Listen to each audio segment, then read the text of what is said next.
안녕하세요, 팩트남입니다. 오늘은 사우디에 대해서 이야기를 해보려고 합니다. 사우디가 요새 여기저기 이름이 많이 거론이 되네요. 그죠? 얼마 전에 터키에서도 사우디가 왜 터키의 칸을 100대를 구매하려는가 라는 소식을 전했습니다. 그죠? 그런데 오늘 또 그 브레이킹 디펜스에서 왜 사우디가 G캡에 목을 매는가 라는 뉘앙스로 이제 글이 하나 올라옵니다. 그래서 오늘은 그 얘기를 해볼 건데요. 자, 브레이킹 디펜스의 기사입니다. 날짜는 1월 9일 날 이제 올라온 기사고요. 이제 내용이 사설 분석입니다. 그래서 전문가의 입을 빌려 왜 사우디가 지금 G캡에 관심이 있고 그리고 왜 그래야만 하는지 그런 당위성들을 여러 측면에서 분석을 했습니다. 해당 기사를 제가 임의로 좀 도입, 본론, 결론으로 나눠서 설명을 좀 드려보겠습니다. 자, 도입부에서는요, 일단 지난 히스토리를 정리해주고 있습니다. 지금 사우디가 제일 처음 G캡에 관심을 보였던 연도는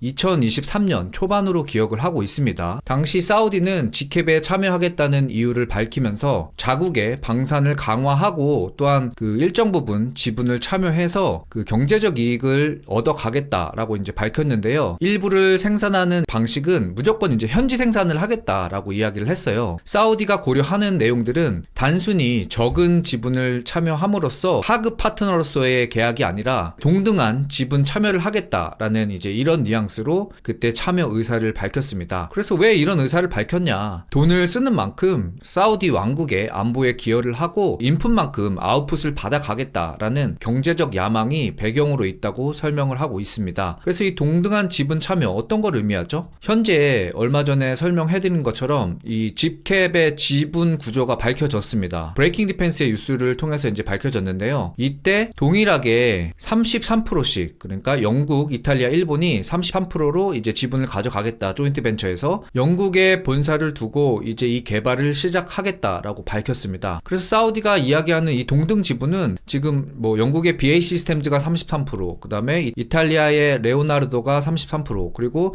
일본 그 항공산업 컨소시엄이 33%인데 여기에 동등하게 사우디가 25%로 이렇게 들어가고 싶다 이거예요. 근데 이건 이제 자기 바램이고 이따 뒤에서 설명을 할 건데 여기에 뭐 방해하는 국가들이 있습니다. 예, 우리 이웃 국가. 그래서 그 내용 상세히 분석을 했는데 보면서 이야기를 해보겠습니다. 자, 그래서 이렇게 해서 간단히 지난 히스토리에 대해서 좀 말씀을 드리고요. 이제 이 작가가 딱 두 가지로 이제 주제를 던집니다. 많다와 적다. 이게 무슨 의미일까 이제 생각을 해봤는데 이렇더라고요. 자, 많다는 일단 G캡이 사우디의 영입을 이제 환영하는 이유는 상당히 많다. 적다는 사우디가 이성적으로 생각할 때 G캡에 들어가야 되는 이유는 적다. 라고 평가를 하고 있습니다. 네, 바르게 보고 있죠? 그래서 이 내용에 대해서 설명을 해보자면 먼저 G캡이 사우디를 영입하려는 이유 뭐 다들 예상하고 계시죠? 그죠? 일단은 돈이 많잖아요. 사우디가 뭐 칸도 100대씩 사간다고 막 얘기가 나오니까 비용 절감이 될 거다. 그래서 그 칸에서 나왔던 이야기처럼 규모의 경제를 만들고 기체 단가를 낮추고 그리고 그 기체 단가 때문에 이 6세대 기체를 도입하려고 머뭇거리는 나라들에게 이제 좋은 이제 선택권이 될 수 있다. 그리고 충분한 자금이 생긴다면 뭡니까? 개발의 속도에 탄력을 붙음으로써 지금 2035년을 첫 운용으로 생각하는 이 G캡 그룹에게 상당히 좋은 조건으로 다가올 수 있는 것이죠. 그래서 이런 시간과 돈적인 측면도 있지만 물론 전략적인 측면도 있습니다. 사우디는 중동의 부국으로 뭐 대부분의 나라가 이제 사우디와 친해지려고 하잖아요. 그쵸? 석유 자원도 많고 돈도 많고 그렇기 때문에 지리적으로나 그리고 뭐 정치적으로 생각할 때 사우디와 함께하지 않을 이유가 없다 이렇게 설명을 하고 있습니다. 그리고 요 근래 사우디가 진행하는 경제 그리고 방산 분야에 개혁을 위해서 어마어마한 국부 펀드를 조성을 했잖아요. 그러니까 이런 자원들도 이제 조금 솔깃한 거죠. 그리고 이제 앞을 내다봐서 언제까지 석유만 팔 수 없잖아. 그렇기 때문에 향후 미래 사업, 뭐 인공지능을 투자하기 위해서 1000억 달러를 이제 또 투자를 한다고 하니까 이런 내용들을 고려할 때 G캡을 어느 정도 내주고 이런 사업들을 받아오고 싶다는 계산적인 이유가 있을 수 있다는 겁니다. 자, 그래서 지금 G캡이 사우디를 영입하려는 이유는 많다. 이제 이 말씀 드렸고요. 자, 그 다음에 적다. 사우디가 굳이 G캡을 선택한 이유가 없는데 왜 선택하나? 그 이유에 대해서 이제 설명을 해보겠습니다. 일단은 누가 뭐래도 불확실성입니다. 그렇죠. 지금 이제 뭐 조인트 벤처 한다고 하지. 그쵸? 디자인 나온 거 없다. 뭐 기술에 대해서도 나온 거 없다. 사양도 정확히 나오지 않았다. 따라서 위의 내용, 좀 디테일한 내용들이 나오지 않았기 때문에 비용을 가늠할 수 없는데 사우디가 굳이 이런 위험을 감수할 필요가 있는가? 그쵸? 그래서 이 작가도 이제 던집니다. 그럼에도 왜 사우디가 이렇게 불확실성이 많은 프로그램에 열망을 보이고 있는가라고 질문을 던집니다. 자, 지금까지 도입 부분이 설명이 되었습니다. 이제 본론입니다. 현재의 상태에 대해서 이야기를 하고 있습니다. 현재 이 G캡의 개발에 있어서 주도적인 역할을 하는 건 영국입니다. 그렇기 때문에 조인트 벤처도 영국에 설립을 했고요. 그래서 영국의 주도적인 역할을 설명하고 있습니다. 그리고 영국이 주도적 개발 역할도 하고 있지만 사우디의 영입을 그 어떤 나라보다도 강력하게 요구를 하고 있습니다. 작가는 역대 영국의 총리들을 포함하여 현재 영국의 안보는 결국 걸프의 안보와 직결 한다고 평가를 하고 있습니다. 사우디 역시도 미국 다음으로 주요 안보 파트너로 영국을 꼽고 있다는 이유로 이제 서로 그런 계산이 맞아 떨어진다는 거예요. 그렇기 때문에 영국은 이제 항공기, 미사일, 폭탄, 이런 뭐 유지 정비 이런 분야에서 사우디와 계약을 맺었습니다. 그렇기 때문에 사우디는 영국의 돈줄이에요. 사우디의 경제적 이점을 보기 위해서 앞으로도 영국은 사우디로부터 경제적 이익을 받아가고 싶은 것입니다. 그래서 안보와 경제적인 측면을 이유로 영국이 사우디의 참여를 적극 권유하고 있다. 이렇게 정리가 될 것 같고요. 그러나 하고 싶다고 해서 다 되는 게 아니죠. 이런 과정에는 영국의 도전 과제가 있다고 합니다. 일단 그 도전 과제는 내부와 외부 요인으로 나눠볼 수 있겠는데요. 일단 먼저 내부적인 요인입니다. 영국이 사우디의 참여를 굉장히 바라지만 영국의 마음과 같지 않게 그 실행 상태는 상당히 미비한 상태입니다. 2023년 3월 사우디가 들어올 수 있도록 그 타당성 조사를 제안을 했습니다. 그러나 조사가 완료되지 않았고 또한 이 사우디의 참여를 유도하기 위해서는 영국 의회의 결정이 필요한데요. 그러나 논의조차 이제 전혀 시작되지 않았기 때문에 지금 가능성이 상당히 없어 보입니다. 또한 정치적인 결정을 받으려면은 국민들의 설득이 필요한데 이러한 분위기 조성 또한 되지 않았다고 작가는 평가를 하고 있습니다. 이런 부분들이 이제 내부적 도전 과제이고 이제 외부 도전 과제입니다. 외부는 뭐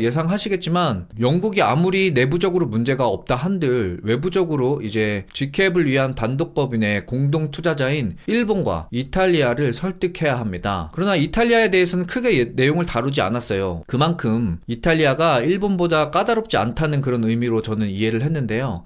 그래서 작가는 일본에 대해서 집중적으로 다루고 있습니다. 지금 알고 계시는 것처럼 일본은 사우디가 G캡에 참여하는 것을 뭐 여러 번 지금 거부를 했습니다. 그때마다 이제 드는 이유가 뭐였냐면은 이런 문제예요. 겉으로는 야 사우디가 지금 그런 인권 문제가 제대로 지켜지고 있지 않다라고 이제 겉으로는 얘기했지만 이건 단지 협상의 전술일 뿐이라고 평가를 하고 있습니다. 실질적으로는 일본이 왜 사우디의 참여를 거부하느냐? 결론은 자기 밥그릇 싸움 때문입니다. 이제 일본은 되게 좀 보수적이고 자기 기술에 대한 이런 확신이 있고 그런 걸 감추려고 하잖아요. 긍정적으로 이야기할 때. 그래서 이러한 이유 때문에 사우디가 들어온다면 돈으로 이제 자기네 기술들을 빼갈 수 있다고 생각하는 거예요. 그래서 자국의 산업 이익 또는 보호가 될 수 없다라고 판단을 하고 있습니다. 그리고 사우디가 뭐 현지 생산을 한다고 목표를 잡았지만 아마 사우디의 실질적인 그 현지화 목표는 바로 엔진이나 메인 기체를 현지화할 수 있는 그런 방법들이 아닐 거라고 판단하고 있습니다. 그럼 뭐냐? 결국 그 소규모 부품에 국한될 것이라고 판단을 하는 건데요. 이런 상황에서 일본이 볼 때 일본은 G캡에 참여하면은 이런 소규모 부품을 생산하는 거를 중점 사업으로 이제 생각을 했다고 합니다. 근데 만약에 사우디가 돈을 들고 이런 사업, 즉 이런 소규모 부품의 밥그릇을 뺏으려고 하면 결국은 일본이 설 자리가 없다는 겁니다. 그래서 실질적으로는 이러한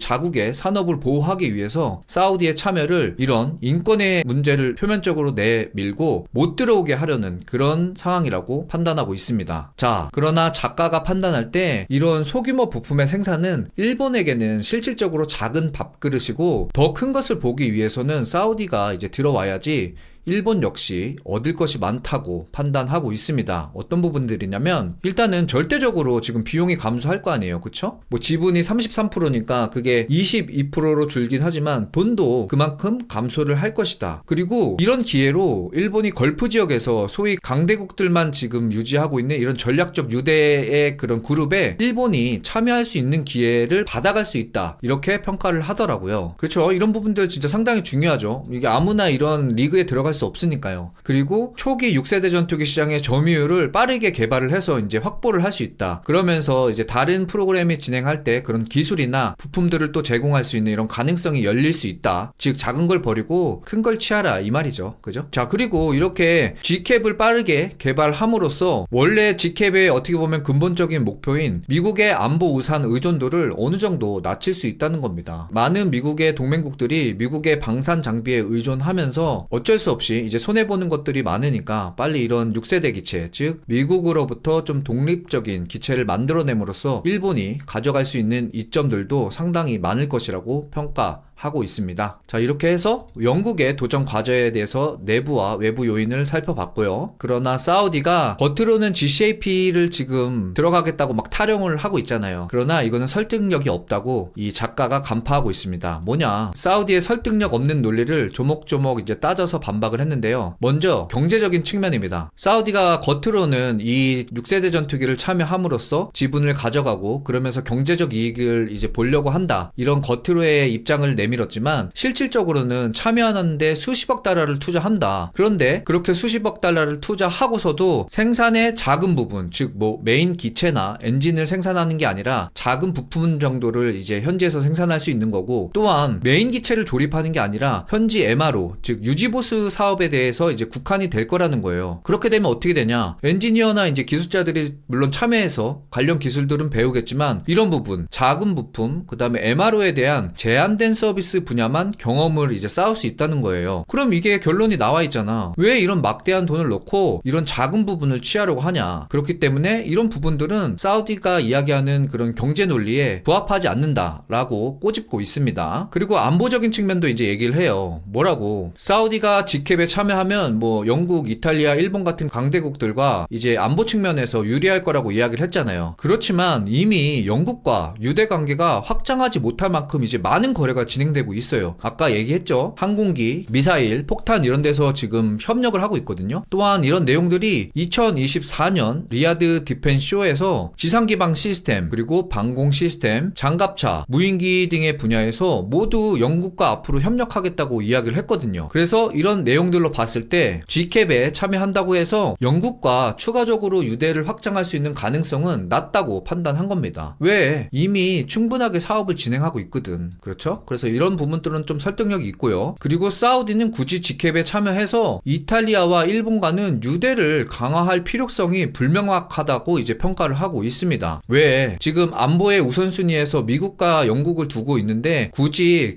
이런 협력과 노력들이 분산되게 전략적 안보 관계를 확장할 필요가 없다는 뜻입니다. 자, 그리고 아까 처음에도 얘기했지만 안보를 강화하기 위해 G캡에 참여한다고 하는데 실질적으로 G캡은 지금 불확실한 타임을 가져가고 있습니다. 그렇기 때문에 2035년까지는 어떠한 결과물도 얻을 수 없는데 과연 이러한 큰 돈을 들여가면서 이 늦어지는 타이밍으로 이런 안보 불안 요소를 어떻게 이제 해결하겠냐, 또 이런 논리적이지 못한 사우디의 입장을 분석하고 있습니다. 그래서 사우디가 실질적으로는 설득력 없게 지금 G캡을 타령하고 있다, 이렇게 경제와 안보 측면에서 분석을 했습니다. 자, 이제 결론입니다. 야, 사우디, 내가 분석해보니까 너는 이거 진짜 원하는 게 아니야. 너의 진짜 마음은 뭐냐?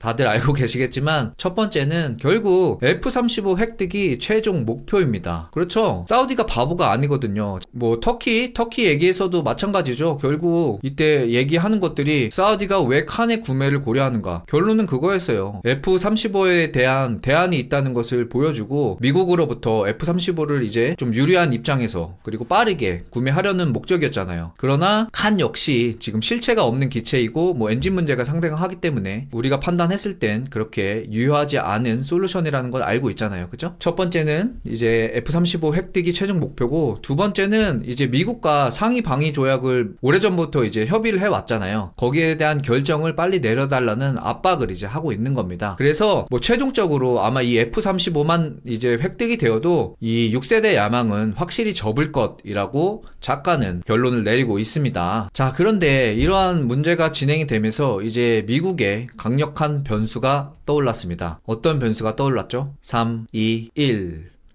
맞습니다. 트럼프가 강력한 변수로 떠올랐다는 겁니다. 그래서 이 트럼프의 행정부가 현재 무기 판매 외교의 정책에 우선 과제를 두고 있기 때문에 빠르게 이 사우디의 직캡 제한에 대한 블러프, 그러니까 뻥카 여부를 판단을 하겠다는 거예요. 그렇죠. 이 트럼프가 어떤 사람입니까? 그죠? 자기의 이익을 위해서는 뭐 동맹의 땅도 내놓으라 하는 이런 무자비한 놈인데 이 뻥카를 빠르게 판단하겠죠. 그렇죠? 그래서 이 뻥카가 빠르게 확인된다면 걸프 지역에서 그 외교와 안보 관계에 큰 영향을 미칠 것이라고 이제 합니다. 결국 이 트럼프의 등장으로 줄타기 했던 이 동맹 국가들 빠르게 정리되고 금방 효과를 볼 거다라는 결론을 내리고 있습니다. 자, 이렇게 해서 구독자분들도 초반에 당연히 F-35지 않겠냐라고 예상했듯이 그 결론이 맞고, 그러나 전문가의 의견을 빌려서 좀 다각적인 측면으로 왜 사우디가 지금 GCAP에 참여하려는지 한번 살펴봤습니다. 제가 준비한 영상은 여기까지입니다.